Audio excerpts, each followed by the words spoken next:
My search led me to the study of the spiritual forces with which all of us are blessed. And it was in this field that I came upon a clue which has enabled me to help millions of people to find their earthly destinies. I want to describe my discovery in the simplest terms possible, because it will reveal to you why it is true that whatever the mind can conceive and believe, the mind can achieve, regardless of how many times you may have failed in the past or how lofty your aims and hopes may be. I caught my first fleeting glimpse of the profound law which provides the means by which we may choose our own purpose in life and attain it, while I was being coached by Andrew Carnegie during the organization of the Science of Success philosophy. I had just finished telling Mr. Carnegie that I feared he had chosen the wrong person to give the world the first practical philosophy of personal success because of my youth, my lack of education, and my lack of finances. Well, at this point, Mr. Carnegie delivered a lecture that I shall never forget, because it changed my entire life and paved the way for my helping to change the lives of millions of people, some of them not yet born.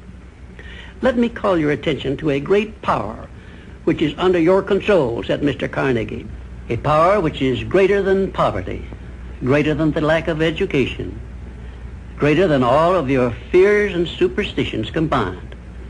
It is the power to take possession of your own mind and direct it to whatever ends you may desire.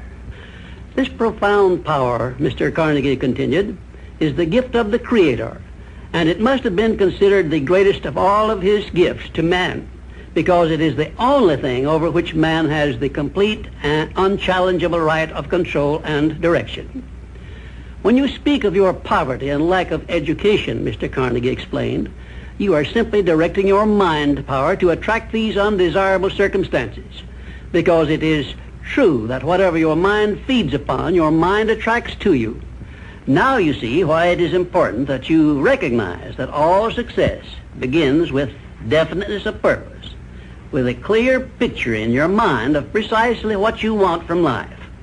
Then Mr. Carnegie continued his speech with a description of a great universal truth which made such an impact upon my mind that I began then and there to give myself a new outlook on life and set up for myself a goal so far above my previous achievements that it shocked my friends and relatives when they heard about it. Everyone, said Mr. Carnegie, comes to the earth plane blessed with the privilege of controlling his mind power and directing it to whatever ends he may choose. But, he continued, everyone brings over with him at birth the equivalent of 2 sealed envelopes, one of which is clearly labeled the riches you may enjoy if you take possession of your own mind and direct it to ends of your own choice, and the other is labeled the penalties you must pay if you neglect to take possession of your mind and direct it. And now let me reveal to you, said Mr. Carnegie, the contents of those 2 sealed envelopes. In the one labeled riches is this list of blessings. 1, sound health. 2, peace of mind. 3, a labor of love of your own choice. 4, freedom from fear and worry. 5, a positive mental attitude. 6, material riches of your own choice and quantity. In the sealed envelope labeled penalties, Mr. Carnegie continued, is this list of the prices one must pay for neglecting to take possession of his own mind. 1, ill health. 2, fear and worry. 3, indecision and doubt. 4, frustration and discouragement throughout life. 5, poverty and want. 6, and a whole flock of evils consisting of envy, greed, jealousy, anger, hatred, and superstition. Now, my mission in life is to help you and everyone who needs my help to open up and use the contents of the sealed envelope labeled riches. And the starting point from which you must take off if you wish to write your own ticket from here on out for the remainder of your life, I will describe for you in these simple instructions. 1, procure a neat pocket-sized a notebook, or something on the order of this one here, loose leaf affair. And on page 1, write down a clear description of your major desire in life, the one circumstance or position or thing which you will be willing to accept as your idea of success. And remember before you begin writing that your only limitations are those which you set up in your own mind or permit others to set up for you. And 2, on page 2 of your notebook, write down a clear statement of precisely what you intend to give in return for that which you desire from life. And then start in right where you stand now to begin giving. And 3, memorize both of your statements, what you desire and what you intend to give in return for it, and repeat them at least a dozen times daily. And always end your statements with this expression of gratitude for the blessings with which you were gifted at birth. I ask not, O divine providence, for more riches, but more wisdom with which to accept and use wisely the riches I received at birth in the form of the power to control and direct my mind to whatever ends I desire.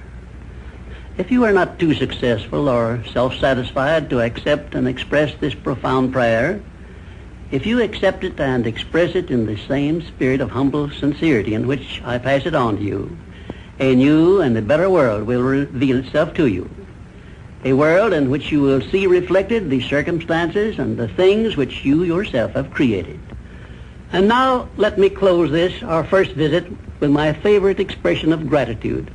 O divine providence, I ask not for more riches, but more wisdom with which to make wiser use of the riches you gave me at birth, consisting in the power to control and direct my own mind to whatever ends I desire. I believe it, just try missing one. I think that what you have to do is realize that you're in control of your thoughts. But most people, their minds have them, that they don't have a mind. When you realize that you have a mind, you have to stand up to yourself, stand behind your thinking and observe yourself. And if you are not feeling good, that means that you're entertaining some thoughts that are thoughts that will make you feel badly. And now you can do thought exchange. You can exchange those negative thoughts for positive thoughts. And by entertaining and focusing on those thoughts, you will feel better immediately. You always feel happy and smile? I don't feel good all the time, no. But I usually feel bad after I eat something that I'm not supposed to eat. I feel good while I'm eating it. And then for about 5 seconds, I feel badly afterwards. And then I pick myself up. It said, I saw a skinny man get hit by a truck. Had he had just a little bit more cushion, he might have lived. When you're attracting money, what do you think the number one most important thing is? I think the law of attracting money comes into effect after you have put in the work. And work, I like to break it up in an acronym. W stands for the willingness to do whatever is required, like you're moving from where you live, from your family, and coming to Los Angeles in pursuit of your dream and creating a life that you envision. O stands for optimism. The only reason that a person will venture out to pursue their dream is there's a feeling within themselves that I can do this and I can have this. R means to reinvent yourself, because in order to do something you've never done, you've got to become someone you've never been. And K stands for kindred spirits. By joining up with Mariah and other like-minded people, you create a synergy that gives you momentum to achieve your dreams and be able to live a life for your passion and not a pension. Do you think we have to work? What if we don't like our job and our work? Do we have to do it anyway just because we want to get money? I think that work is what you do when you're doing something that you don't like and it's out of alignment with your purpose. You were not going to work for a living, but to live your making. When you're living your making, you're just having fun, so it's not work at all. What he teach basically that whatever we think, it's bring the right people to us, and we don't have to know how we're going to make the money, but if we want to make the money, we'll make the money. It doesn't matter how. Part of it, what he's saying is true. You don't have to know how. That's not important. However, once you put in the work, work is the law of the universe. It creates a magnetism. When you put in the work, then you're doing what you can do, and God will do what you can't do.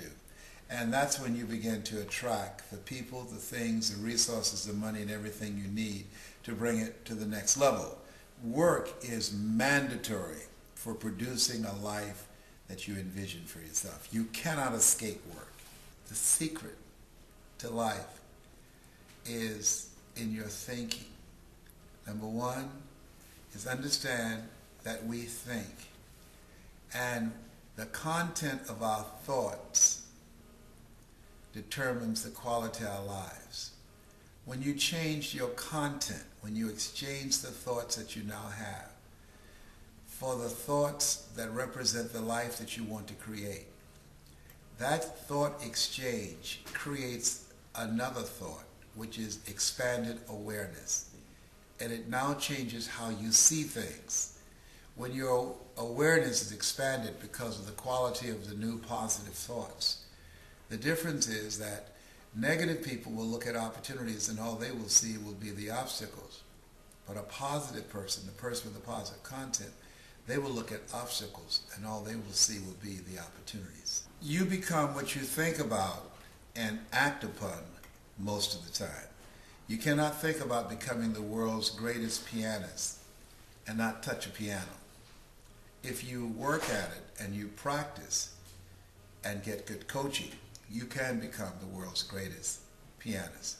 But you just can't think and visualize yourself playing the piano every day and not take any lessons and not get any coaching and expect to attract the world championship of becoming the world's greatest pianist. That's not possible. So you can attract situations with your thoughts, but when the situations come to you, you're saying you have to take action on them. No, I'm saying that you attract conditions in your life, that you repeatedly engage in activity and actions that produce the conditions.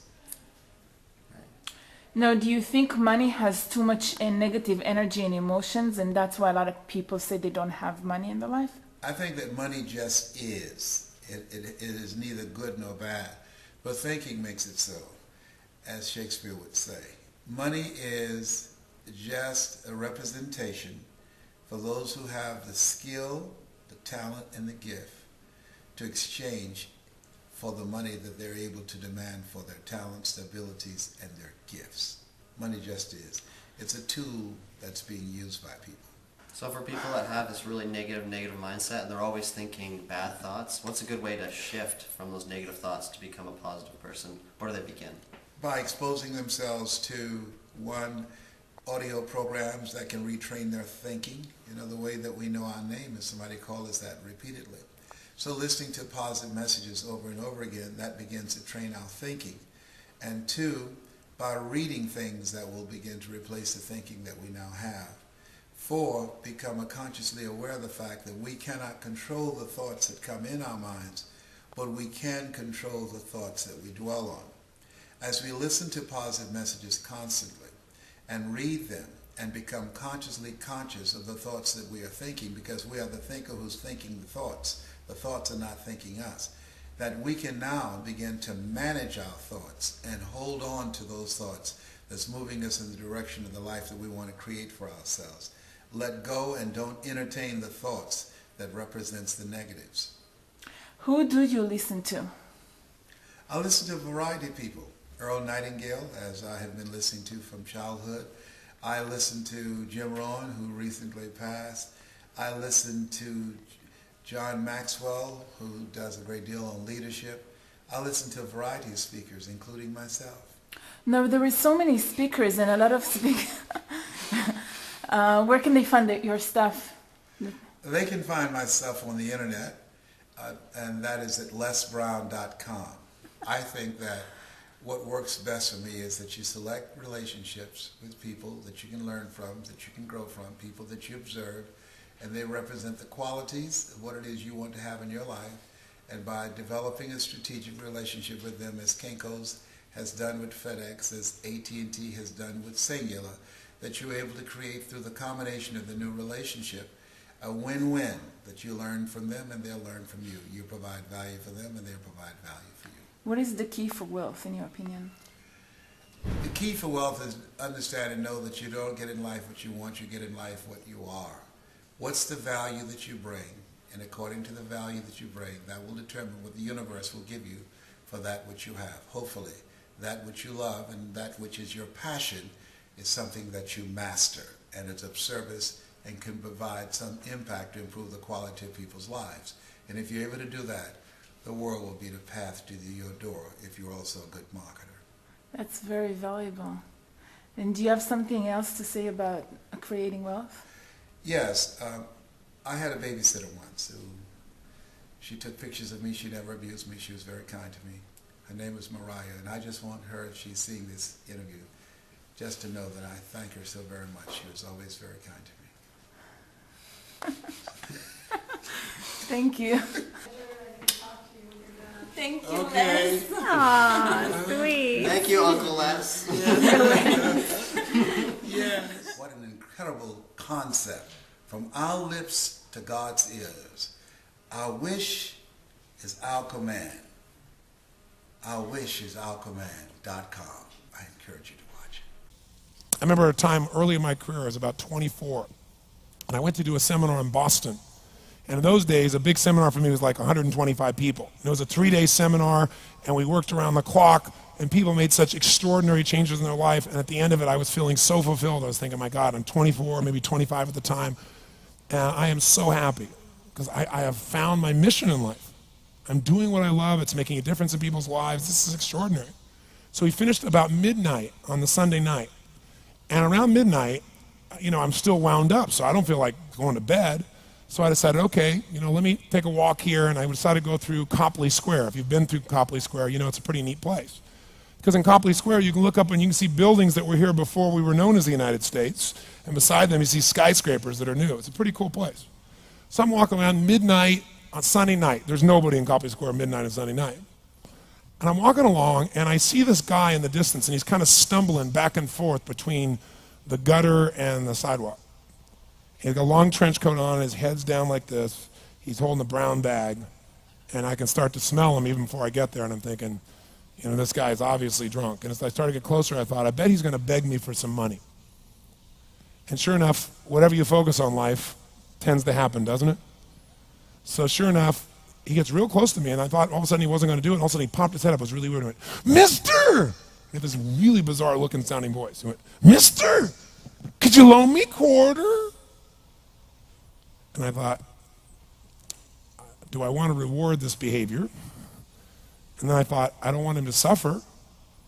Do you have this dilemma sometimes? Like, I'm not here to judge. So years ago, I finally decided I always just give. Even if the person's pulling a scam, that's for them to deal with. If I have the ability, then I give. And so I thought, but could I teach him something?